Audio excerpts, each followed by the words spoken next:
না, আমি আগেই বলেছিলাম দেখে শুনে বিয়ে করাতে। এই অন্ধ বউ ঘরে না আনলে এমন সমস্যা হতো না। আমি কি সাত করে এনেছি নাকি? মেয়ে দেখে তোমার ছেলে পাগল হয়ে গেছিল। তার নাকি দৃষ্টি না হলেও চলবে, রূপের আলোতেই সব কিছু দেখে নেবে। বৌমা, লুচি লাগবে না, একটু আলুর দম দাও, ওটা খেতে বেশ হয়েছে। ছোট, বাবার পাতে তরকারি দে তো, দেখে দিস পাতের বাইরে আবার ফেলে দিস না। আহা, কি করছো ছোট বউ? আমার তরকারি লাগবে না। ও দাদা, আপনি? আমি ভাবলাম শ্বশুর মশাই এ ধারটায় বসেছে। দেখো দেখি, ওর পাতটা তরকারি দিয়ে ভাসিয়ে ফেললো। এত সব তরকারি খাবে কিভাবে?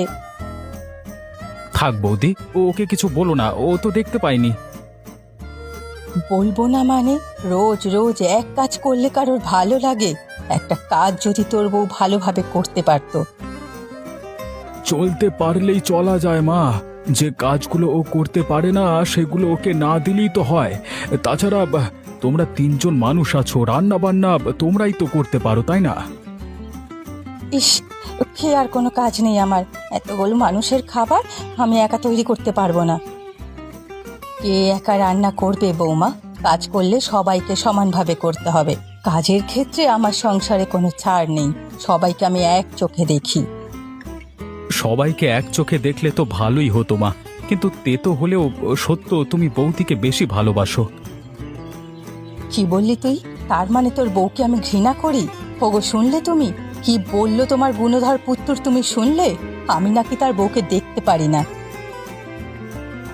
গিন্নি, কি শুরু করলে এগুলো?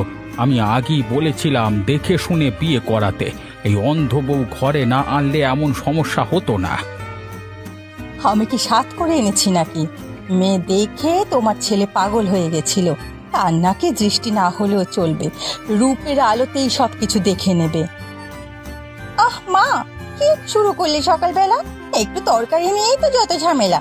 ঠিক আছে, ওটা আমি খেয়ে ফেলছি। বড়দা, তরকারিটা আমার পাতে দে তো।